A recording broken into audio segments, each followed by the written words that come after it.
Mitä huoltokohteita, tarkastuskohteita farmikatteessa on?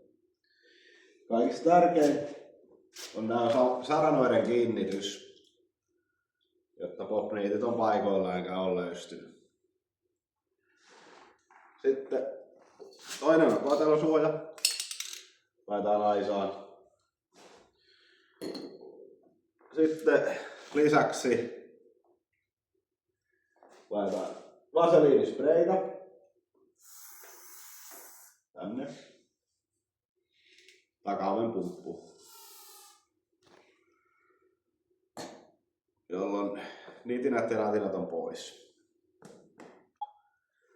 Sitten on vähän vanhemmissa lavakatteissa on takaoven pumpun jousi on väsynyt. Tuon takaovi ei pysy kiinni. Meiltä löytyy alkuperäisosat tai jouset. Sitten takaoven saranan kiinnitys on suositeltavaa tarkastettavan. On popniiteillä kiinni. Niihin voi vaihtaa myös pultin ja mutterin. Ja suosittelemme tarkastamaan lavakatteen toimintaa kuukausittain.